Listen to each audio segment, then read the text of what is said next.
Ya, Assalamualaikum warahmatullahi wabarakatuh. Waalaikumsalam warahmatullahi wabarakatuh. Ya, kembali lagi di acara podcast Indonesia Lawak Club. Betul sekali. Ya, pada kesempatan kali ini kita akan berdiskusi mengenai pendidikan teknologi vokasional yang dimana akan membahas tentang dunia kejuruan. Nah, mungkin dari sebelum kita memulai ya, pastinya kita akan melakukan perkenalan terlebih dahulu. Kita akan mulai perkenalan dari sisi yang pojok sana. Dipersilakan untuk memperkenalkan dirinya, bisa nama dan NIM dan lain-lainnya. Silakan. Halo teman-teman, saya namanya Muhammad Asgar Wafi dengan NIM 2283230066. Salam kenal semuanya. Silakan pada sisi tengah. Ya, halo juga semuanya, saya Ali Fadilah Ramadan dengan NIM belakang 28. Saya juga sama seperti yang lain dari Prodi PVTE. Selanjutnya, ya silakan Mas. Saya selaku satu kawanan dari mereka semua. Nama saya Raihan Al-Hayubi dengan NIM 283230007. Yang di sini kita akan terus membahas dari rangkuman yang sudah kami buat, kesimpulan yang sudah kami buat, dan kami sudah teliti berdasarkan beberapa daftar pustaka jurnal, dan berdasarkan dari intuisi kami masing-masing sendiri, dan tidak ada percontekan ataupun yang lainnya. Nah, pada yang pembahasan pertama ini, kita akan membahas tentang, jadi dalam aliran filsafat itu kan ada berbagai aliran ya, contohnya realisme, idealisme, dan lain-lainnya. Nah, kita akan bahas nih hubungan antara si filsafat, aliran filsafat dengan pendidikan kejuruan. Oke, udah pada menyimpulkan kan ya tadi ya? Iya, betul. Nah, untuk sekarang kita mulai diskusinya dari Bang Aldi dulu, dipersilakan untuk boleh. Gimana sih hubungan antara aliran filsafat dengan pendidikan kejuruan? Waktu dan tempat dipersilahkan. Jangan lama-lama ya. Oke, boleh. Oke,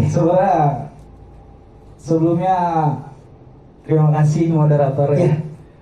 Di sini saya akan menjelaskan lah sedikitnya tentang kaitan dari filsafat dan pendidikan kejuruan ini. Yang pertama itu ada realisme, yang dimana realisme ini merupakan pembelajaran berbasis fakta gitu. Yang dimana contohnya itu seperti pelatihan berbasis kompetensi di bengkel atau di laboratorium gitu.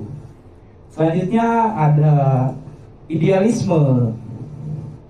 Idealisme ini berpusat pada pengembangan pikiran siswanya, pikiran gurunya pun sama.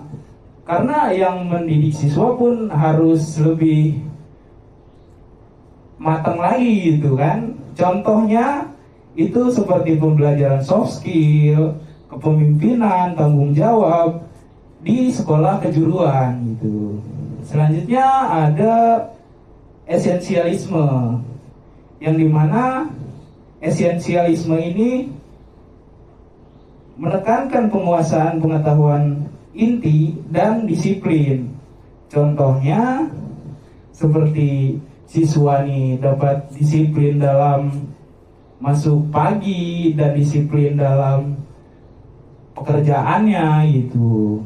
Selanjutnya ada pragmatisme, yang dimana pragmatisme ini memiliki tokoh sebenarnya, yaitu John Dewey, yang menemukan pembelajaran berbasis pengalaman dan problem solving. Contohnya seperti magang, pembelajaran berbasis proyek, membuat proyek di sekolah gitu. Selanjutnya ada filsafat tentang rekonstruksionalisme. Ya, betul sekali. Maaf. Itu Mas Aldi. Ya. Di sini filsafat ini bertujuan untuk memecahkan masalah sosial. Melalui apa? Melalui pendidikan dalam vokasi. Contoh kecilnya itu adalah program kewirausahaan, sosial di SMK, untuk mengembangkan produk ramah lingkungan gitu. Jadi si siswa SMK ini mengembangkan produk di SMK yang ramah lingkungan gitu contohnya. Dan selanjutnya ada filsafat progresisme, yang dimana filsafat ini merupakan fleksibilitas, kreativitas, dan partisipasi aktif gitu. Selanjutnya ada positisisme yang mengandalkan verifikasi ilmiah dan data. Ini macamnya siswa ini harus pembelajarannya berbasis data. Tidak boleh kayak mengarang-arang gitu. Harus ada data validnya gitu. Selanjutnya ada filsafat empirisme. Empirisme ini merupakan pembelajaran melalui pengalaman indui. Pendidikan kejuruan sangat bertanggung jawab pada praktek langsung, misalnya seperti mengalas langsung, memprogram gitu. Jadi siswa nih langsung praktek gitu. Teorinya paling ya 30%, selebihnya langsung praktek agar si siswa ini dapat tahu gitu, bukan hanya teori-teori saja gitu. Dan itu aja sih, mungkin ya ada 9 ya filsafat. Iya, ada 9 filsafat. Ada 9. Iya, ada 9 filsafat. Kita beri tepuk tangan dulu dong untuk Mas Aldi. Ya, terima kasih semuanya. Karena Mas Aldi sudah berani untuk memberikan pendapatnya atas aliran-aliran filsafat ini. Nah, berikutnya ada nih dari pojok sudut sebelah kanan. Silahkan Mas Aska. Aska dijelaskan mengenai hubungan antara aliran filsafat dengan pendidikan kejuruan. Waktu dan tempat kami persilahkan. Ya, terima kasih untuk moderator. Di sini saya sudah merangkum beberapa aliran yang tadi udah ada 9 ya. Iya, betul. Realisme, idealisme, esensialisme, parenlialisme, pragmatisme, rekonstruksisme, dan lain-lain. Nah, di sini saya sudah merangkum nih teman-teman. Bentar. Nah, di sini ada aliran realisme. Realisme itu menekankan pentingnya pengajaran keterampilan yang nyata dan dapat diterapkan. Pendidikan kejuruan harus menghadirkan pengalaman belajar berbasis dunia nyata seperti praktik kerja, bengkel ataupun industri kayak PKL gitulah. Terus di sini ada idealisme teman-teman. Nah, di idealisme ini berfokus pada nilai-nilai moral, karakter, dan tujuan hidup. Pendidikan kejuruan harus membentuk peserta didik menjadi tenaga kerja yang tidak hanya kompeten secara teknis, tetapi juga beretika dan bertanggung jawab, teman-teman. Itu dari idealisme. Terus selanjutnya itu ada esensialisme. Nah, esensialisme ini menekankan pada penguasaan pengetahuan dasar yang dianggap esensial. Dalam konteks kejuruan, siswa perlu menguasai keterampilan teknis dasar yang menjadi fondasi profesi mereka. Itu. Terus ada di sini ada perennialisme, teman-teman. Nah, perennialisme ini mengajarkan bahwa pendidikan harus berfokus pada prinsip-prinsip universal dan berpikir kritis. Meskipun berbasis keterampilan, pendidikan kejuruan juga harus mengembangkan kemampuan berpikir logis dan analitis pada peserta didik. Tuh, teman-teman, dari perennialisme. Terus di sini ada pragmatisme, yang dimana pragmatisme ini beranggapan bahwa nilai suatu kebenaran bergantung pada manfaat praktisnya. Dalam pendidikan kejuruan, pendekatan ini mendorong pembelajaran berbasis masalah nyata dan proyek industri. Tuh, teman-teman. Terus di sini ada rekonstruksialisme. Nah, di sini yang sudah saya rangkum itu menekankan bahwa pendidikan harus berperan dalam memperbaiki kondisi sosial. Pendidikan kejuruan harus melatih peserta didik untuk menjadi inovator yang dapat menciptakan solusi terhadap tantangan sosial ataupun industri. Dan juga di sini ada progresivisme. Nah, progresivisme ini berpusat pada peserta didik dan menyesuaikan dengan perkembangan zaman. Pendidikan kejuruan perlu fleksibel, inovatif, serta berbasis minat dan kebutuhan individu, serta dunia kerja yang dinamis. Terus di sini ada positivisme, mengajarkan bahwa semua pengetahuan harus berbasis pada fakta ilmiah dan dapat diuji. Pendidikan kejuruan mengadopsi pendekatan ilmiah dalam praktik kerja dan penggunaan teknologi modern. Nah, di sini terakhir ya teman-teman, ada empirisme. Yang dimana empirisme ini menekankan pentingnya pengalaman inderawi sebagai sumber utama pengetahuan. Pendidikan kejuruan menerapkan melalui pengalaman langsung, seperti kayak magang-magang, PKL, ataupun kayak kita nih ada program PI juga ya, Praktik industri, ya betul. Gitu. Mungkin pendapat saya segitu saja sih dari saya. Ya, terima kasih kepada Bung yang ada di pojok, Bung Aska. Kita berikan tepuk tangan dulu. Ya, mungkin itu dari pojok sebelah kanan dan tengah. Nah, dari saya sendiri, menurut saya nih, apa sih hubungannya aliran-aliran filsafat yang berhubungan dengan pendidikan teknologi vokasional ataupun pendidikan kejuruan? Ya, seperti yang sudah teman-teman di sini sebutkan, adanya 9 aliran filsafat yang dimana dari pertama dulu deh kita bahas tentang realisme. Real, berarti asli ataupun secara nyata. Nah, realisme itu berhubungan dengan pendidikan kejuruan, yaitu guru mengajarkan secara praktik bagaimana di dunia nyata, gimana ngelas di dunia nyata. Nah, itu adalah aliran realisme jika dihubungkan dengan pendidikan kejuruan. Nah, yang kedua ada idealisme. Biasa namanya udah ide, berarti berfokus pada pemikiran, ide-ide yang ada di pikiran anak-anak mahasiswa ataupun siswa. Nah, sebenarnya ini rada kurang relevan kalau di pendidikan kejuruan, tapi bagus untuk membuat etika kerja, etos kerja, dan sikap profesional dalam pendidikan di kejuruannya. Nah, yang ketiga ada esensialisme yang menekankan penguasaan keterampilan dasar. Ya, contohnya mungkin di SMK ada penyolderan, pengelasan, dan yang lain-lainnya gitu. Di bidang keahliannya otomatis di elektro, kalau di kita ya. Nah, terus yang keempat ada perennialisme yang fokus untuk hal-hal universal. Nah, karena jadi universal cara apa sih? Universal maksudnya kayak teknologi yang sekarang berkembang itu pastinya sangat banyak. Mulai dari dulu mungkin kita masih menyambung listrik dengan tangan, tapi sekarang udah ada tang yang bisa langsung menghubungkan antara kabel-kabel. Nah, berikutnya ada pragmatisme maksudnya. Nah, pragma berarti perjalanan hidup atau pengalaman. Berarti pragmatisme adalah pendidikan kejuruan yang dilakukan berdasarkan pengalaman nih. Ibu dulu pernah gini loh, ibu dulu pernah kelas kayak gini, ibu dulu pernah nyolder kayak gini. Jadi berdasarkan pengalaman, si guru itu mengajarkan ke siswanya.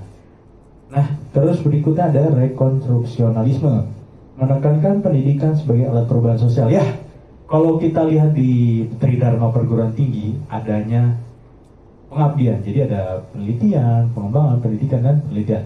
Nah, jadi maksudnya dari si rekonstruksionalisme ini yaitu mengabdi. Jadi hal-hal yang udah kita pelajari di elektro, contohnya bisa nyervis, bisa ya membenarkan alat-alat elektronik, itu adalah aliran. Ternyata itu adalah aliran loh teman-teman. Itu rekonstruksionalisme. Kemudian ada progresisme. Nah, pastinya progres berarti kan perkembangan. Nah, kawan-kawan SMK di sini akan belajar dengan sesuai dengan perkembangan yang ada di masyarakat. Contohnya masyarakat saat ini perlu untuk seorang yang bisa memasang instalasi listrik, pastinya itu akan mengikuti instalasi listrik, nantinya bakal memperbaiki alat-alat, terus nantinya bakal naik lagi. Nah, berikutnya ada positivisme, fakta dan data, by data and by facts. Berarti dia menjalankan pendidikannya berdasarkan data-data yang ada. Contohnya kayak di Kelurahan Cibocok ternyata ada warga yang mengeluhkan tentang aliran listriknya, ataupun aliran listriknya ternyata sering terputus. By data, dengan data. Oke, berikutnya ada empirisme, berdasarkan pengalaman indera, berarti kan langsung secara menggunakan kayak indera penglihatan, indera penciuman, dan lain-lainnya. Seperti itu kawan-kawan. Jadi itulah menurut pandangan dari masing-masing dari kami, mulai dari Aska, mulai dari Ali, dan dari saya sendiri, tentang hubungannya aliran filsafat dengan pendidikan kejuruan. Nah, berikutnya nih Selanjutnya ada apa nih? Iya, berikutnya ada apa sih? Ada apa sih? Ada Kita apa bakal ya? bahas apa lagi nih? Ini Nah, masih panjang nih pembahasan. ini masih lumayan panjang ya, betul. Jadi tadi kita udah menghubung-hubungkan nih antara aliran filsafat Betul. dengan pendidikan kejuruan. SMK lah ya, kita Iya, bisa sebut SMK. SMK pendidikan kejuruan itu. Nah, kita coba bayangkan Bang Aska di sini, Bang Aldi di sini, dan saya sendiri menjadi seorang kepala sekolah. Wah, kepala sekolah atau membuat sekolah sendiri Iya, hatinya betul. ya. Mendirikan sekolah Wah. menengah kejuruan sendiri. Betul. Gimana sih step by stepnya nih langkah-langkah kita dalam mendirikan SMK yang menghasilkan lulusan yang unggul, bisa bekerja di industri top 7, misalnya contohnya kayak di Chandra Asih, di mana lagi Krakatau dan lain-lainnya. Nah, gimana tuh cara kita buat ngebikin sebuah SMK yang bisa bersaing dengan lulusan-lulusan di SMK. Nah, mungkin sekarang dimulai dari Aska dulu. Silakan. Boleh. Yang pojok kanan, Bung pojok kanan. Gimana nih, Mas Aska setelah menjadi pendiri sebuah SMK? Ini mah kita kayak ngawang-ngawang ya. Enggak, Kayak enggak. kita gimana sih cara Iya. bikin sekolah yang Iya, unggul? betul, betul, Biar maksudnya. siswa-siswinya ini biar bisa kompeten untuk kedepannya. Iya, betul banget. Betul. Mas Aska. Iya. Oke. Di sini Oke, kita. tempat dan waktunya saya persilahkan. Oke, terima kasih untuk moderator. Di sini saya sudah membuat pengawang-awangan lah untuk siswa-siswi yang sudah saya buat sekolahnya gitu intinya. Iya, bisa Di sini dilanjut. ada beberapa langkah teman-teman. Yang pertama itu saya harus tentuin dulu nih visi misi dari sebuah sekolahnya itu. Yaitu saya sudah membuat SMK yang melahirkan tenaga ahli yang berstandar industri global. Jadi dia bisa bersaing nih, nggak nasional doang, nggak di Indonesia doang. Nah, jadi dia bisa bersaing secara internasional juga. Itu. Terus yang kedua ini saya bikin menganalisis dulu kebutuhan dunia kerja. Misal banyak permintaan tenaga teknik, listrik, dan otomasi industri. Maka itu jurusan utama yang kami buat. Jadi gitu. Terus di sini kita menyusun kurikulum berbasis industri. Nah, praktik ini lebih banyak daripada teorinya. Kita buat lebih banyak ke praktik lah daripada teori-teori. Kan tahu sendiri kan kalau anak SMK itu kita lebih banyak praktiknya daripada teori. Terus ada keempat, yaitu saya membangun fasilitas yang lengkap kayak bengkel-bengkel, terus workshop buat nanti anak-anak belajar nih, anak-anak SMK dari sekolah saya, biar dia belajar. Nah, saya lengkapi nih fasilitas yang sudah saya buat, dan juga biar bisa kompeten di dunia kerja nanti. Terus ada yang kelima itu saya rekrut guru yang berkompeten dan berpengalaman di bidang industri. Seperti tadi kan saya membuat tentang SMK yang industri ya. Misal bukan guru-guru yang sekedar teori-teori aja yang mengajarkan tentang teori-teori. Nah, dia juga bisa praktek-prakteknya juga. Nggak sekedar cuma ngajar teori-teori, tapi dia juga berpengalaman di bidang praktiknya langsung gitu. Kan kalau teori-teori doang kan dia belum tentu bisa praktiknya ya kan. Tuh. Betul. Terus di sini saya bangun kerjasama erat dengan dunia industri, dengan industri seperti perusahaan-perusahaan, terus pabrik-pabrik, Iya. biar bisa anak-anak nih bisa ada channel-channelnya. Wah, kalau udah keluar di sini nih kita bisa tempatin di PTA, PTB, PTC. Wah, anak-anak ini kompeten loh. Kita kasih apa sih? Pembelajaran, pendidikan. Bukan, kita Pelatihan. kasih anak-anak ini ke perusahaan-perusahaannya. Oh, Kayak gitu. Wah, anak-anak ini kompeten nih buat di satu perusahaan ini gitu. Kita kasih unjuk lah ke perusahaan-perusahaan. Terus ada yang ketujuh, itu saya wajibkan siswa yang bersertifikat kompetensi sebelum lulus, seperti sertifikat kayak kelistrikan ataupun industri. Jadi keluar nih nggak cuma sekedar ini doang, harus bersertifikat lah.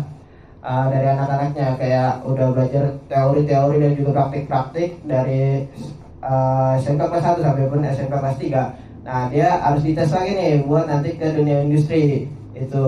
Jadi skill-skill yang udah dipelajari dari SMK kelas 1 sampai kelas 3. Nah, dia kayak istilahnya apa sih? Ulangan akhir semester lah. Iya. Kayak ujiannya gitu supaya persyaratan masuk dunia industri. Paling menurut pengalaman saya mungkin itu masih banyak lah kekurangan kali ya. Iya Mungkin betul. itu aja sih cukup dari Ya, saya. Terima kasih untuk Mas Aska, beri tepuk tangannya kembali yang hangat. Ya, terima kasih banyak atas pendapat ya dari Bung Aska. Udah cukup lengkap, sangat lengkap sekali menurut saya sendiri sebagai salah satu, ya kalau kita bisa bayangkan lah ya, misalkan seorang pendiri dari satu SMK. Ya berikutnya gimana nih Mas Aldi, mau Mas Aldi duluan Iya, atau saya boleh. duluan? Mas Aldi duluan ya. boleh. Ya. Gimana nih Mas Aldi misalkan ingin mendirikan sebuah SMK? Sebenarnya sih kalau menurut saya Ya, dipersilakan. kalau untuk membangun sebuah SMK yang akan menciptakan lulusannya yang ya bisa dibilang bagus gitu kan. Yang pertama sih yang harus dilakukan itu kita mencari dulu nih analisis kebutuhan yang ada di industri dulu. Apa aja kebutuhan di industri, apa aja kebutuhan kompetensi yang ada di industri tentunya. Agar apa? Agar menciptakan lulusan yang berkompeten gitu pada saat lulus nanti. Contohnya itu kita dapat identifikasi tentang industri ini butuh apa gitu, butuh skill apa nanti ke depannya.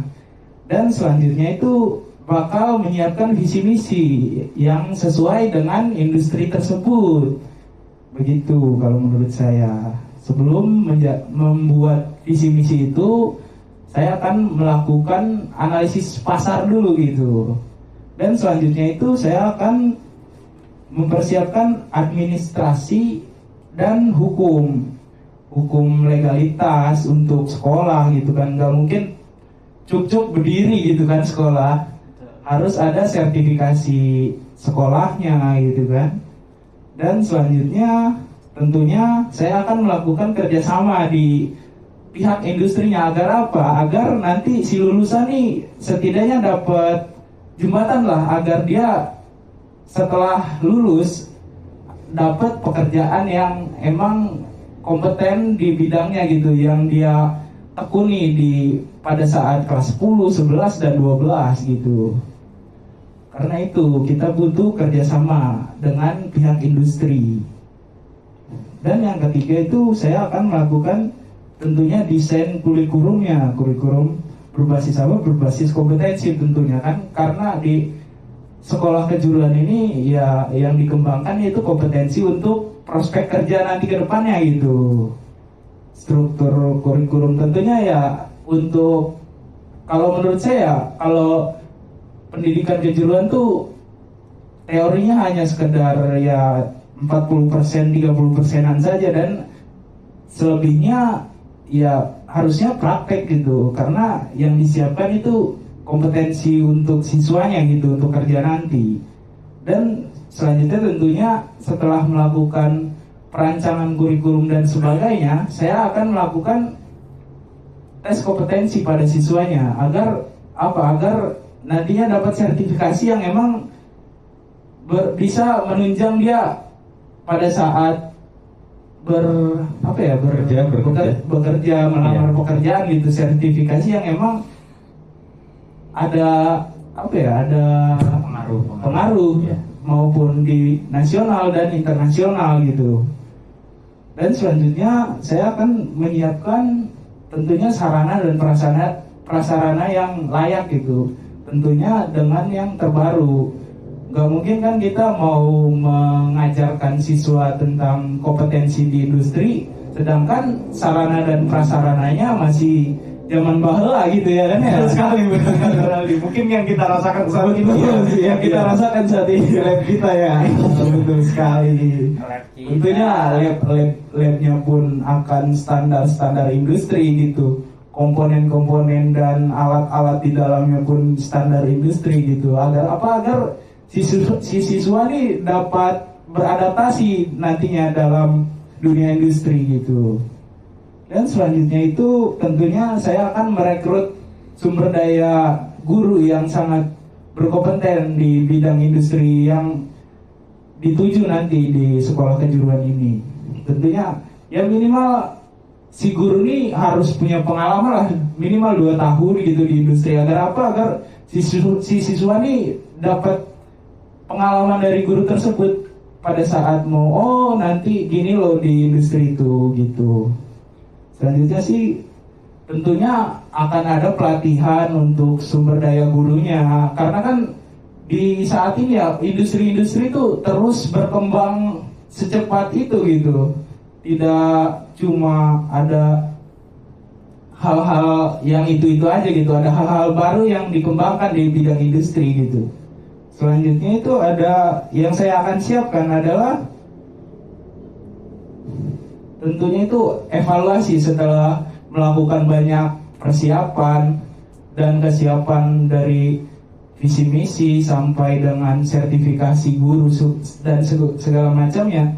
Saya akan melakukan evaluasi dan controlling apakah sistem yang saya terapkan ini akan efektif pada saat berjalannya pendidikan ini, dan kalaupun tidak efektif itu pasti ada yang saya rubah gitu. Itu sih kalau dari saya, Ya, moderator. ya terima kasih pada Mas Aldi nih. Tepuk tangannya dulu dong, yang meriah, yang meriah.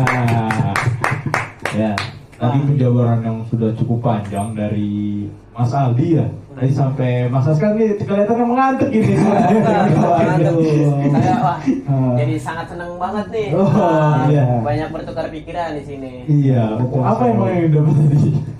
Semoga saja penonton kali ini ya tidak bosan melihat kita diskusi malam ini ya. Betul sekali. Betul.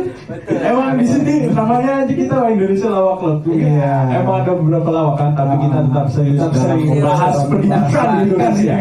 Pendidikan yang Iya. sudah bobrok ya. Betul sekali, betul sekali. Hidup Indonesia. Ya, lanjutkan ya. Lanjut ya, lanjut. Iya, dicukupkan ya untuk Ustaz Kak. Nah, selanjutnya. mungkin ini udah 2 pihak yang menjelaskan, dan masih ada satu saya ingin Betul. memasuki nih rongga-rongga Iya. langsung saya masukkan Langsung saja. di dalam pendidikan gitu loh. Pendidikan. Dalam Ya. pendidikan. Jadi Iya. kita akan membangun sebuah SMK, bro. Iya. Kita akan membangun sebuah sekolah menengah kejuruan yang bisa bersaing dengan sekolah-sekolah menengah kejuruan yang lain. Nah, yang pertama ada 2 pilihan yang kita harus pilih dalam membangun sekolah SMK. Kita ingin mencari satu keuntungan atau ingin menciptakan generasi yang memang berkompeten. Itu dulu kawan-kawan. Apa yang tujuan kalian membuat SMK itu apa? Pastinya inginnya yang kedua. Cuma pada realitanya pada hari ini teman-teman semuanya yang terjadi adalah nomor 1, Keuntungan. keuntungan. semata. Kita membangun SMK dengan fasilitas yang bobrok, fasilitas yang jelek hanya untuk keuntungan. Keuntungan atasan ya. Atasan. Betul sekali. Nah, gimana sih cara membuat sesuai dengan kriteria yang kedua, yang generasi terbaik, generasi yang kompeten terhadap industri di sini? Karena pada dasarnya SMK bekerja, melanjutkan Keduanya. wirausaha, BMW. BMW. Oh, nggak kenal BMW ya? BMW ya. Jadi yang pertama pastinya kita ngecek dulu nih. Misalnya kita ambil contoh di Serang. Serang dekat sama apa sih, industri apa sih? Di Serang dekat sama industri apa? PLN PLN Serang. Ya, di PLN banyak ya. di sana. PLN juga ada. Hmm. Tapi yang paling memungkinkan ada di Cilegon. Banyak banget Banyak industri banget di perusahaan Cilegon. besar. Dengan adanya Suralaya, Chandra Asih, itu kan masih dalam ya penjurusan kita lah, ke elektroan, ya kan? Nah, makanya itu kita ngecek dulu di pasarnya apakah ada di elektro, apakah ada di kejuruan dan di industri Suralaya. Nah, kalau industri Suralaya kita bikin otomatis yang penjurusannya kayak gini teman-teman. Ada yang elektro pasti dong, untuk Suralaya apalagi. Ada yang untuk di dunia kimia sedikitnya. Nah, ama ada di dunia permesinan pastinya teman-teman. Jadi kita ngecek dulu nih. Oke, di Serang cocoknya berarti kita bikin SMK elektro. Oke, elektro semua. Kita sesuaikan dengan industrinya. Kemudian kita bentuk kompetensi keahliannya. Kompetensi keahliannya apa? Misalnya tadi udah ada elektro nih, udah ngambil garis kelas elektronya. Pasti kan di bawahnya ada lagi elektronika, mekatronika, dan lain-lainnya. Itu berbeda teman-teman, tapi dalam satu ruang lingkup yang sama, yaitu teknik elektro. Nah, terus kita adakan pastinya ya, benar yang dikatakan Bang Aldi tadi, bahwasanya ngebuat sesuatu pasti harus ada izinnya dulu, harus ada pelegalannya dulu. Kita harus izin ke dinas pendidikan dan lain-lainnya, karena tak kunjung-kunjung tiba-tiba kita membuat sebuah SMK kan nggak mungkin ya. Nggak mungkin. Nah, berikutnya ada kurikulum. Pastinya kita mengambil kurikulum yang sudah disediakan oleh siapa? Oleh pimpinan kita dari Kementerian. Ya, Kementerian Pendidikan, Pendidikan, Budaya. Riset, Budaya, dan Teknologi. Nah, itu dia teman-teman. Sekarang pada SMK-SMK sekarang yang diterapkan adalah kurikulum Merdeka. Merdeka, anjir. Ya, kurikulum yang merdeka. Nah, tapi yang disesuaikan untuk apa? Untuk di industri. Sebenarnya kurikulum merdeka itu gak nambah apa-apa. Sebenarnya hanya muatan-muatannya. Contohnya kayak muatan umum. Iya. Ada bahasa Indonesia-nya, ada PPKN-nya, dan ada IPS-nya. Sebenarnya bisa aja, sama-sama aja sebenarnya. Nah, tapi kita mencoba nih menyelaraskan kurikulum yang ada di kita, yang itu kurikulum merdeka, dengan kurikulum yang kita buat kerjasama dengan industri. Nah, kita bertanya nih pada industri Suralaya, misalnya PT Suralaya, Mas Suralaya gitu kan, mau nambahin kan nih di kurikulum kita ada pemfokusan apa gitu di elektronya, misalnya pemfokusan untuk pembuatan gardu listrik. Nah, itu sesuai dengan industrinya, sesuai dengan yang ada di Suralaya. Pun Suralaya bisa menambahkan kurikulum-kurikulumnya ke SMK kita, gitu. Nah, kemudian ada pastinya udah ada rancangannya, udah ada kurikulumnya, udah ada izin-izin legalnya. Ya kita bikin sekolahnya, kita bikin fasilitasnya, kita maksimalkan. Contohnya sekarang, mungkin kita di Untirta sendiri masih kekurangan dengan fasilitasnya, mulai dari kita masjid masih kurang. Menurut kalian udah cocok belum kita dipanggil sebuah perguruan tinggi? Belum kalau menurut saya. Bahkan kita masih kalah dengan madrasah. Iya. Masjid pun, Masjid yang seharusnya menjadi tempat kita beribadah malah nggak ada. Nah, itu yang harus dipikirkan seorang yang akan membuat sebuah sekolah. Harus dipikirkan dulu gimana bisa memberikan fasilitas yang nyaman, yang pas. Bengkel yang harusnya luas, lab yang harusnya lebar, lab yang harusnya bisa mengayomi seluruh warga yang ada di jurusannya. Kenapa kecil? Itu adalah sebuah kesalahan, adalah sebuah kemunduran. Jadi sebelum kita membangun sebuah SMK, bangun dulu fasilitasnya, buat dulu fasilitasnya. Gimana caranya? Kita mau menghasilkan lulusan yang unggul, yang bisa berkompeten, tapi fasilitasnya nggak ada. Masa mau belajar di masjid? Nggak mungkin sih. Itu dia. Nah, berikutnya pasti udah ada fasilitasnya. Fasilitasnya udah ada. Masa nggak di ngajar? Betul. Harus dong, harus ada yang ngajar. Nah, mungkin di kita di Indonesia saat ini lulusan pendidikan itu sudah terlalu banyak. Lulusan SPD, bergelar SPD itu hingga pada saat ini data itu mengucapkan bahwasanya per tahunnya ada hampir 5 juta lulus bergelar SPD. Seharusnya pendidik lumayan banyak dan harusnya kompetensinya Betul. Ini banyak nih yang lulus dengan gelar SPD. Tetapi apa? Pembukaan CPNS sekarang pun PPK Ormo, bukan PPK Ormo ya, PPPK. Nah, ya PPG seperti itu hanya mencakup hingga 1.500.000 warga masyarakat. Dari 5 juta yang lulus bergelar SPD, hanya 1,5 yang diambil. Wajar banget ya, dikit banget. dikit banget, 3,5-nya komen. Nah, itu memang harus dibukukan harusnya. Iya. Nah, lanjut lagi, pastinya kita mencari yang kompeten, benar-benar yang kompeten lah untuk mengisi perguruan kita. Berikutnya ada pasti kerjasama. Kayak yang dibilang tadi, mulai dari kurikulum kita udah buat struktur berdasarkan kerjasama dengan industri. Nah, setelah udah ada itu, pasti kita buat MOU nih. MOU apa? Pokoknya MOU itu buat kayak pengesahan kita kerjasama dengan industrinya. Nah, misalnya di semester kelas 3 lah, kelas 3 atau kelas 2, kita mau ngadain magang Pak. Bisa nggak kita kerjasama Bapak nih, kan kita udah kerjasama berdasarkan kurikulum ya. Nah, coba di kerjasama kita langsung PKL, magang ke sana, gitu. Nah, udah ada itu, kemudian siswa-siswa yang lulus dibekali dengan sertifikasi tadi yang disebutkan. Contohnya kayak BLK. Jadi misalnya kita mendukung nih, ayo adik-adik, ayo anak-anak, kita masuk ke BLK dulu sebelum lulus. Kita sudah bersertifikasi BLK. Itu sertifikasi yang sangat berguna. Sertifikasi yang memang sangat cocok lah. Nah, itu kawan-kawan sedikitnya dari kita. Caranya bagaimana sih untuk membuat sebuah SMK yang berkompeten?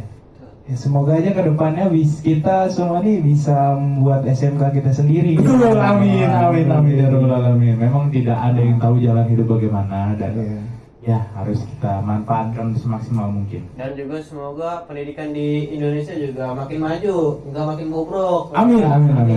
Kan pendidikan di Indonesia kan di nomor 2 kan lah ya. Betul sekali. Daripada apa ya nomor satunya tuh? Apa ya nomor satunya? Oh, lupa ya. Mungkin datanya masih kurang ini.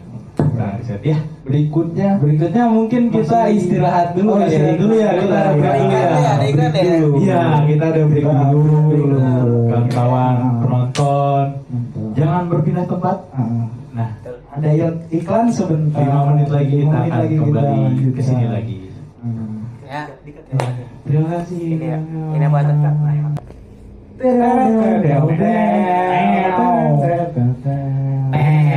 Kembali lagi di ILC Indonesia Ya, setelah break tadi yang lumayan cukup panjang dan menggemaskan, karena ada banyaknya hal-hal yang harus kita bahas di balik panggung. Betul tentang pembahasan kita tentang nomor 1 dan 2 ya tadi ya.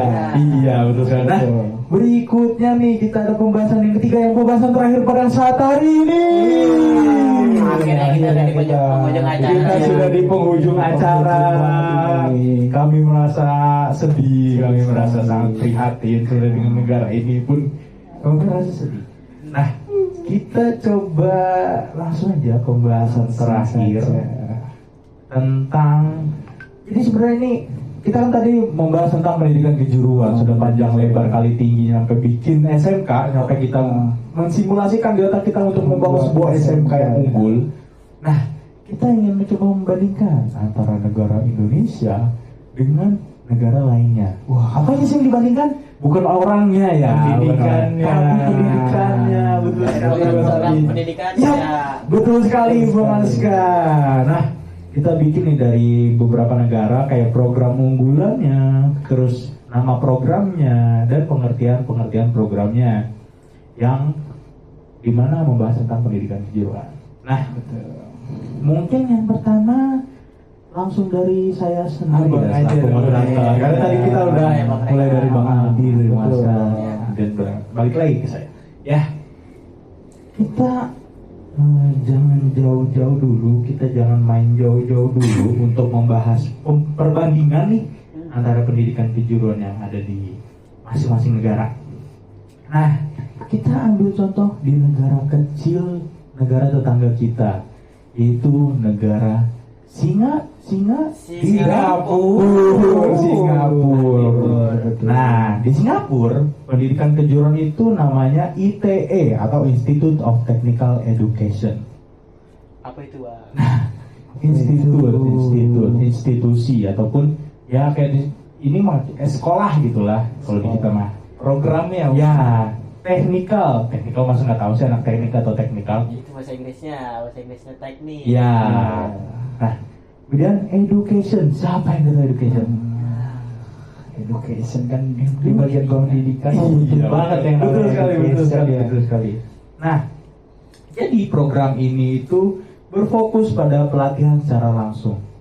Contohnya aja di Singapura itu ada akademi untuk Apple. Apple membangunkan sebuah akademi di Singapura yang dimana itu mereka tuh bisa langsung kerja di perusahaannya Apple nanti. Itu merupakan salah satu ITE atau SMK yang ada di Singapura sendiri. Nah, berikutnya ada perkembangan dan program unggulannya. Jadi jalur karirnya itu jelas, kayak contohnya tadi Akademi Apple. Mereka bakal kerja langsung di industri Apple yang sendiri. Itu udah jelas tuh jalur karir mereka. Fasilitasnya apalagi? Apalagi dengan fasilitasnya? Singapura, negara paling terkaya, walaupun negara maju. Ya, Negara kecil lah ya. sebesar Jakarta. Iya. Nggak nyampe Kita kalah dengan negara sebesar Jakarta. Bayangkan aja itu. Dan pengajarnya memang yang udah ahli di industrinya. Ternyata mereka tuh bukan dari seperti kita ya. Mungkin di SMK ada yang ngajar cuma lulusan dari pendidikannya doang. Itu kan banyak kan kayak gitu ya. Tapi mereka tuh nggak punya basicnya di kerja di industrinya, belum pernah belajar di industri tentang alat-alat yang ada di industri. Makanya itu di Singapura itu berbeda. Nah, kemudian kita jangan dari Singapura kita ke negeri tirai bambu. Wih, negara tirai bambu pasti kalian nggak tahu sih. Cina. Betul sekali. Kita di sini udah kedatangan sosok Cina. Iya. Iya. Nah, di Cina sendiri itu sebenarnya yang lumayan umum. Kita mengenalnya dengan Tibet. Tibet. Apa tuh Tibet? Teknika. Free. Vokasional. Education. Training. Training. Kan udah teknikal di awal, masa teknikal lagi? Gak ini dong. Nah, pendidikan vokasi di Cina itu sangat jadi Cina itu memiliki sejarah kelam sebenarnya. Sejarah kelam bagaimana? Cina itu pernah bobrok, pernah hancur, pernah krisis di 1980. Tiba-tiba di 1990 atau 2000, Cina itu meroket menjadi negara terkaya nomor 2 sekarang. Nah, pendidikan vokasi mulai digalakan, mulai dibesar-besarkan di tahun 2000. Kenapa? Karena butuh industri. Cina, barang-barang terbuat dari Cina semua. Industri-industri, contohnya bikin plastik aja dari Cina, ada made in Cina-nya. Bikin ini, speaker ini, made in Cina. Itulah dia, Cina itu memang sudah sangat gede sekali, maju sekali. Yang dimana mereka emang mendukung gitu, emang dari pemerintahnya sendiri buat sekolah vokasi, sangat mendukung. Kalau kita mungkin di SMK masih kurang didukung ya, masih dipandang sebelah mata SMK. Mungkin karena emang bukan prospek, jadi ya stereotipnya orang-orang SMK itu mulai bandel dan lain-lainnya gitu. Memang dipandangnya sebelah mata sih, karena pemerintah nggak mendukung. Betul. Iya. Nah, berikutnya kita berjalan ke sedikitnya kita pergi ke mana nih? Kemana tuh? Selandia Baru apa ya? Kita pergi ke negara yang sekarang menerapkan tarif 40% ke Indonesia untuk impor. Kira-kira siapa tuh? Siapa mungkin dari Bang Aska? Dari Bang Aska apakah tahu punya ini gambaran kasar Papua yang Nugini. sedang perang Papua dengan Nugini. Cina. Papua Nugini. Jauh, itu ke dirinya mereka sendiri kayak menerapkan 40%-nya. Amerika. Nah, betul sekali. Amerika. Yang dipimpin oleh Donald Bebek saat ini. Itu kan Donald Trump. Ya, di Amerika sendiri itu namanya CTE. Career and Technical Education. Jadi CTE itu emang program kejuruan. Ya, yang gimana emang berbasis karir gitu loh. Betul. Berbasis karir. Tadi ada iklan sedikit mungkin ya. Iya. Nah, yang berfokus pada STEM dan soft skill. Jadi di Amerika tuh lebih ke soft skill sih. Nah, kemudian ada dari negara penghasil plastik, operasi plastik tertinggi di bumi. Siapa? Ada yang tahu? Tertinggi. Operasi plastik tertinggi. Oh, Plastik nih. Indonesia. Wih, gimana ini? Vietnam mungkin. Oma gak muslim. Korea.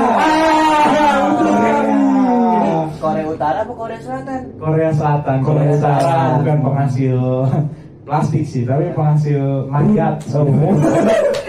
Agak ngeri juga ya makanya. juga. Kemudian di Korea itu namanya Meister High School. Kenapa dinamakan Meister? Ya lah, Meister itu sebuah sekolah kejuruan elit sebenarnya yang menggunakan yang membahas tentang AI, robotik dan lain-lainnya. Nah, dukungan pemerintahnya gak jauh-jauh dari Cina. Emang sangat besar untuk pendidikan vokasi. Ya, lanjut. Iya, dilanjut mungkin. Ya, Kita mungkin kebanyakan bercanda. Iya. Kita serius dulu. Serius dulu mungkin ya kita ya, serius dulu. nah setelah itu ada negara yang diganyang-ganyangkan sebagai negara pendidikan terbaik. Ada yang tahu negara pendidikan terbaik ada di mana? Mulai dari TK mereka udah seperti SMK, udah paham. Saya sedikit tahu nih. Nah, boleh dari Mas Aldi apa tuh? Kayaknya negara Jepang nih. Salah ya. Bukan negara Jepang. Negara apa? Ada di Cina kan Di udah mana ini? di ujung pojok atas.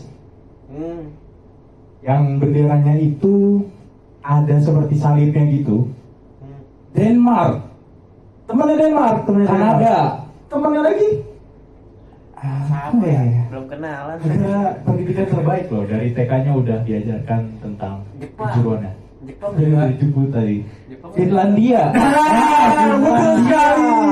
Negara Finlandia. Oh, Finlandia. tadi Finlandia itu negara terbaik berarti tentang. Iya, jadi mungkin sedikit ceritanya agak panjang berarti ya. Iya. Finlandia itu sebenarnya negara terbaik dalam hal pendidikan. Kenapa sih? Karena dari kecil kita udah difokuskan untuk mencari satu bukan keinginan, tapi satu pemfokusan gitu loh. Satu hobi yang memang menjuruskan kita ke suatu pekerjaan. Contohnya di SD-nya Finlandia itu kita bebas untuk memilih, misalnya kita minat di robotik. Udah itu benar-benar diajarkan robotik, coding sampai SMA. Jadi siswanya lebih berfokus banget ya. Betul. Kalau kita harus belajar bahasa Inggris, kita harus belajar bahasa Indonesia, kita harus belajar IPS, kita harus belajar ini tuh kebanyakan. Kebanyakan kita jadi dasarnya doang nggak mendalam ya. Betul banget. Gitu. Ah, pendalamannya malah di perguruan tinggi, dimana kita umurnya udah kolot sebenarnya. Udah. Dimana kan masa-masa perkembangan itu kan di umur dari SD sampai SMA. Daya ingat kita juga udah kurang. Betul sekali. Mulai teracuni dengan ya pikiran-pikiran di perguruan tinggi sekarang. Pikiran negatif. Itu dia. Nah, di Finlandia itu VET atau dalam bahasa Latinnya Amatilinen Colutus. Wah, cukup sulit juga yang dibacakan ya. Mungkin memang orang sana emang gitu kali ya. Iya. Nah, itu memang sangat fleksibel dan personalisasi belajar vokasi setara dengan akademik. Maksudnya gimana sih setara sama akademik tuh? Jadi vokasinya mereka itu memang sejalan dengan akademiknya mereka. Kalau di kita mungkin SMK itu baru dipelajari di jenjang SMK setelah kita dari SMP. Nah, tapi kalau di Finlandia kita udah belajar mengenai kejuruan itu mulai dari SD yang tadi saya sebutkan. Kemudian berikutnya siswa itu bisa linjur sebenarnya antara vokasi atau univ. Jadi di mereka nih di univ itu masih vokasi terus. Bukan yang emang kita jadi seorang pendidik ataupun yang lain-lainnya. Bisa milih tuh antara kedua itu. Nah, berikutnya kita berjalan ke negeri di mana matahari terbit. Gimana tuh? Negeri apa matahari terbit? Saya suka nih ada tebak-tebakannya sedikit nih. Jepang.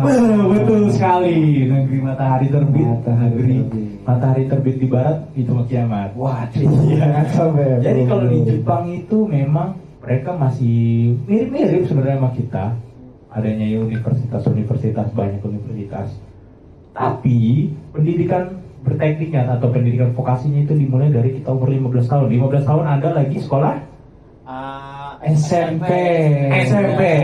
Nah, mereka udah dipersiapkan dari SMP untuk menuju jenjang karirnya. Lebih dewasa jadi pemikirannya ya. Betul. lebih disiapkan lagi nih. Kita 15 tahun masih main layangan. Betul sekali ya. 15 tahun masih mandi di comberan. Sangat Jepang disayangkan 15 sekali. tahun sudah memikirkan tentang masa depan mereka, tentang karir mereka. Nah, pun pemerintahnya sangat menyediakan pendidikan vokasinya, sudah mempersiapkan lah banyaknya fasilitas pendidikan. Kemudian ada dari negara yang ada di bawah kita nih, pas banget persis di bawah kita nih. Indonesia serem. Ini Australia. Australia. benar banget. Di Australia sendiri Betul. namanya Tape. Wah, apa? Tape Bogor. Tape. Tapi itu apa? Technical and Further Education. Oh. Technical berarti keteknikan, further lebih mendalam, education pendidikan berarti pendidikan teknik yang lebih mendalam. Nah, fokusnya emang pada pelatihan dan kejuruan setelah SMA. Ya mirip sama kita sih sebenarnya di universitas, cuman memang jenjangnya itu jatuhnya bukan universitas tapi sekolah lagi. Nah, terus industrinya terlibat dalam pengembangan kurikulum. Nah, yang seperti saya bilang di nomor 2 tadi, di mana industri itu terlibat langsung, turun langsung untuk menjalankan sebuah kurikulum. Jadi mereka kerjasama sama si industrinya dan sekolahnya sehingga membuat kurikulum yang memang sesuai. Kemudian ada, wah ini saudaranya lagi dari Finlandia ini, tapi benderanya kuning sama biru. Ukraina. Ukraina udah mati saudara. Jadi Swiss itu benderanya apa coba? Iya sih, pokoknya Swiss lah. Swiss merah kak. Merah bukan kuning biru. Ya kita lanjutkan aja ya. Nama programnya yaitu FED. Tadi masih FED, sekarang FED doang. Vocational Education and Training. Nah, 2/3 ternyata faktanya 2/3 by data 2/3 siswa di SMA pada negara Swiss itu memilih masuk jalur vokasi. Oh, banyak juga tuh ya. Iya, bayangkan aja aku beli Oreo 2/3 anak-anak di Swiss memilih untuk masuk ke vokasi. Kemudian salah satu sistem penghasil pendidik vokasional yang tinggi. Maksudnya gimana? Jadi lulusan dari sekolah di Swiss ini memiliki kompetensi yang tinggi atau sistem SMK yang terbaik, penghasil tinggi pasca lulus. Nah, kemudian ada negara yang sempat kalah di Perang Dunia Kedua. Amerika. Salah. Negara yang seperti ini nih. Rusia. Oh. Negara apa? Apa tuh? Rusia. Bukan, Rusdi. Rusia. Negara dengan biasa kumis kotak ya, Oh. bapak kumis kotak. Kanada, bapak kumis kotak. India yang sering ngomel-ngomel, Jokowi. kumis kotak ya, yang lambangnya itu kayak segi 4. Denmark, salah. Perang Dunia Kedua, musuhnya Uni Soviet. Lambangnya ini ada di anime nama Tuman. Apa namanya? Tuman. Wah, Apa tuh? Tokyo Manji. Ya, yang ada di Tokyo Manji. Ya. Itu apa nama negaranya? Aduh, lupa lagi. Kayak sebelumnya Jerman. Nah, iya kita jangan bahas sebelum jadi Jerman ya, tapi udah jadi Jerman ya. Jerman. Jadi negara Jerman menggunakan nama program dual system. Udah kayak speaker aja, dual Dolby system. Keren Iya, banget ya. dual system. Jadi kombinasinya itu belajar di sekolah, kita masih masuk di sekolah, kita masih belajar secara biasa, tapi diselingi dengan masuk ke dunia industri. Gak kayak PI kita sekarang yang cuma sebulan, yang aneh menurut saya juga merupakan suatu program aneh, hanya magang sebulan. Tapi dia diselingi, misalnya 3 bulan dia belajar di sekolah, 3 bulannya lagi dia langsung ke industri. Lebih bagus ya, lebih Betul banget pengalaman. Betul banget. Kemudian ada sistem magangnya itu emang udah dikoordinir gimana caranya dia itu bekerja sama dengan industrinya. Jadi ketika kita bikin SMK harus ada kerjasama dengan industri, nggak boleh nggak ada kerjasama dengan industri. Kan di Indonesia mah, di Konoha maksudnya, di Konoha mah sebaliknya ya. Yang penting bikin dulu SMK-nya baru kerjasama. Baru kerjasama. Itu adalah sebuah kesalahan sebenarnya. Kemudian ada berikutnya dari negara tercinta kita, negara Indonesia. Negara kita nih. Ya pastinya nama programnya SMK lah ya, udah nggak SMK. asing lagi, Sekolah Menengah Kejuruan. Yang dimana ya sesuai dengan visi misinya nyiapin siswa-siswa yang siap untuk bekerja di industri. Udah itu aja sebenarnya. Sangat berbeda jauh dengan program-program di negara lain yang memang sudah sangat menyiapkan dengan program-programnya masing-masing. Seperti itu sih teman-teman, dari 10 negara yang memang kita bandingkan untuk sekolah menengah kejuruan ya, atau kita biasa sebut SMK, pendidikan kejuruan ya. Nah, kira-kira dari pendapat masing-masing yang ada di sini gimana nih? Mulai dari Bang Ali dulu kali ya. Oh, lagi ngopi dulu. Oh iya, ngopi dulu. Mungkin dari Bang Aska dulu, lanjut aja dari Bang Aska, dipersilakan. Ya mungkin udah cukup. Ya, bisa Tes. Ya. Nah. Ya, dipersilakan. Mohon maaf tadi ada kesalahan sedikit. Ya, mungkin sudah cukup lengkap lah ya, diceritakan oleh Bang Ayub di sini. Udah cukup lengkap. Di sini saya cuman menambahkan sedikit, paling boleh menambahkan sedikit saja teman-teman. Tadi kan udah disebutin dari Bang Ayub dari negara Jerman, terus Australia, Amerika dan juga lain-lainnya. Dari nama-nama program, terus pengertian programnya apa dan program-program unggulan lainnya, mungkin begitu. Terus di sini udah saya rangkum teman-teman. Ada 10 negara dan juga beberapa program-program unggulan dari suatu negara tersebut. Di sini ada negara Jerman. Nah, negara Jerman ini punya program namanya itu dual system. Dual system kan tadi sudah dijelaskan juga oleh siapa, Bang Rehan. Iya, betul sekali. Nah, di sini saya secara ininya aja, secara singkatnya. Ya. Pengertiannya itu gabungan belajar di sekolah dan magang di industri, berkembang sejak abad ke-19. Udah lama banget berarti ya. Abad 19. Abad 19 udah disiapkan dari jauh-jauh tahun nih, dari abad 19 Iya. sampai sekarang masih dipakai. Terus program unggulan dari Jerman ini namanya Apprenticeship Sertifikasi Nasional. Ya.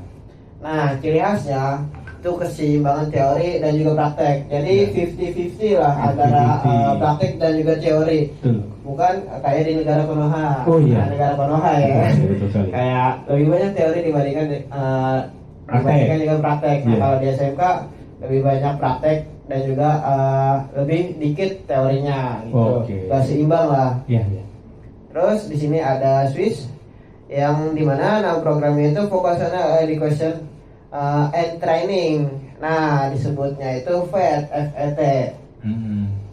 Nah, di sini ada pengertiannya. Pengertian dari nama programnya itu 70% siswa pilih jalur pengertian dan perkembangannya, maaf.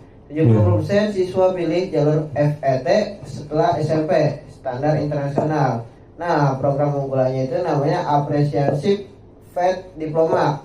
Nah, ciri khas dari program unggulan ini itu dukungan kuat dari dunia industri gitu.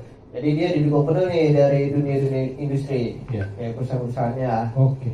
Terus ada yang ketiga itu Australia. Nah, Australia ini nama program itu TAFE yang sudah dijelaskan juga. TAFE, Iya. bukan TAFE, Iya. TAFE, TAFE. Nah, T-nya itu kepanjangannya technical, A-nya itu N, F-nya itu further, dan E-nya itu education. Nah, pengertian dan perkembangannya itu pendidikan lanjut berbasis kebutuhan industri modern sejak 1970-an. Udah jauh banget nih, Tua. Bang Ayub dan juga Bang Ali. Jauh sekali itu. Jauh sekali. Terus nama program ini Akivi Certification. Nah, ciri khas dari program ini yaitu program fleksibel dan modular. Tuh. Bentar. Ya, sebentar, teman. Terus ada lagi dari Jepang. Nah, di Jepang ini ada Kosen College ya, berfokus di teknik sejak mudanya. Sementara itu di Australia, itu tadi kan sudah disebutkan, TAFE menawarkan sertifikasi berbasis kebutuhan kerja. Tadi TAFE. Terus ada Korea punya Master High School nama programnya. Itu untuk industri maju seperti IT dan juga robotik. Oke. Terus ada Amerika itu namanya Career and Technical Education, CTE. Nah, namanya juga Career and Technical Education. Nah, jadi dia berintegrasi dengan karir dan juga akademik. Nah, terus ada di Tiongkok. Tiongkok ini mendorong reformasi besar pada vokasi agar tenaga kerjanya siap untuk di dunia kerja global, kayak gitu. Terus ada Singapura yang udah disebutkan juga sama Bang Ayo tadi yang mengembangkan program kerja itu ITE. Dengan pendekatan hands on gitu, kayak berbaca dengan tangan Melodi. bukan berbaca dengan melodi, tangan dari kreatif oleh Singapura. Yang tadinya negara kecil biasa saja, sedangkan kita negara besar tapi kita lebih maju dari Singapura. Kreativitas dari Singapura udah jauh beda lah. Terus ada Finlandia dan Belanda itu menerapkan vokasi berbasis fleksibilitas dan praktik nyata. Nah, di sama nih kayak dua negara ini menerapkan program bersama, Finlandia dan Belanda. Nah, itu mungkin gitu aja Bang Ayo dari saya yang udah saya rangkum. Terima kasih. Ternyata tadi banyak yang sama memang ya. Mungkin negara-negara ini tuh memang negara pelopor dari banyaknya SMK atau pendidikan kejuruan yang ada di dunia. Sehingga memang menjadi kancah atau sebagai acuan ya, betul, acuan dari beberapa negara lainnya. Ya, untuk pendapat terakhirnya nih dari Mas Aldi. Mungkin dari saya nggak banyak-banyak dari tadi udah banyak Panjang sekali banget kan ya. sekali. Waktu dan tempat dipersilakan Mas Aldi. Di sini ada beberapa negara sih yang sudah saya cari gitu kan, yang menjadi acuan gitu, program-program pendidikan yang emang luar biasa sekali, dan ini juga menjadi acuan di beberapa negara lain juga, dan Indonesia pun sepertinya ingin meniru gitu pendidikan dan program ini, dan sepertinya juga belum terrealisasikan gitu loh. Yang pertama itu tentunya di bagian pendidikan kejuaraan sendiri itu yang menurut saya paling bagus banget itu Jerman. Karena di Jerman ini menerapkan program yang namanya dual vocational training system gitu. Ada dua nih. Jadi sistem ini tuh ganda yang menghubungkan pembelajaran di sekolah dan magang gitu. Jadi di sekolahnya cuma 30% dan magangnya 70% gitu kan. Keren sekali. Jadi si siswa nih lebih tahu gitu industri itu seperti ini, bukan cuma di sekolah saja. Dan pun kalau bisa dibandingkan dengan pendidikan kejuruan kita hanya ya paling lama 6 bulan gitu di industri yang namanya program PKL gitu kan ya, cuma 6 bulan paling lama kok. Itu tersisa 5 menit lagi. Bentar ya.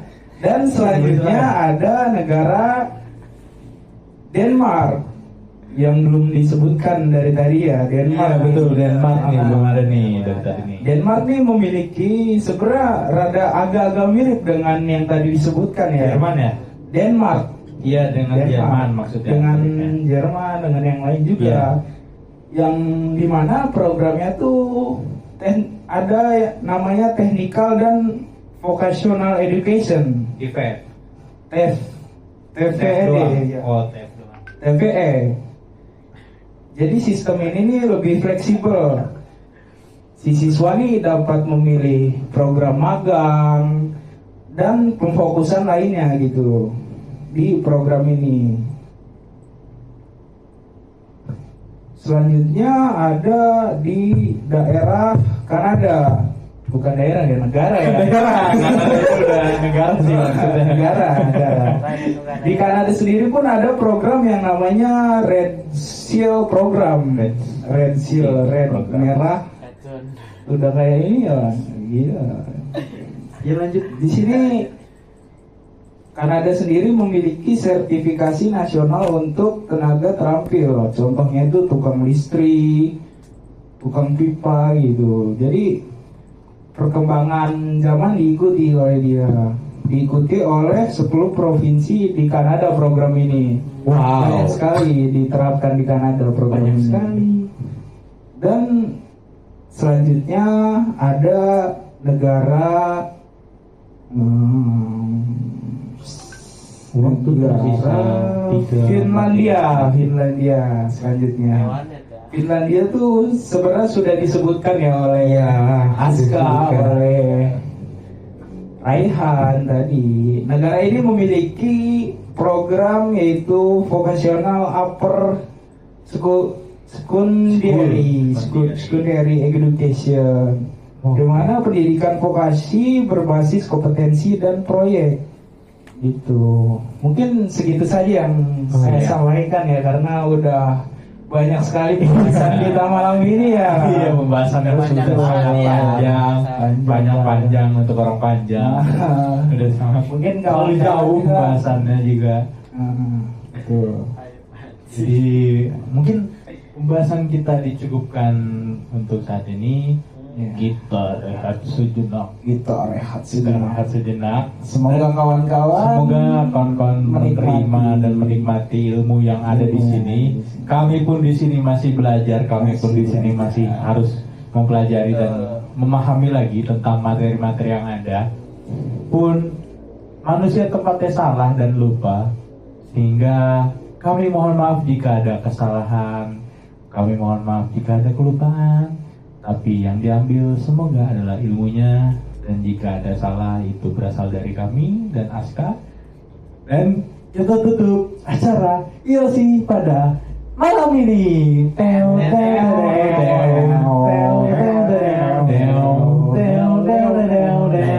Assalamualaikum warahmatullahi wabarakatuh.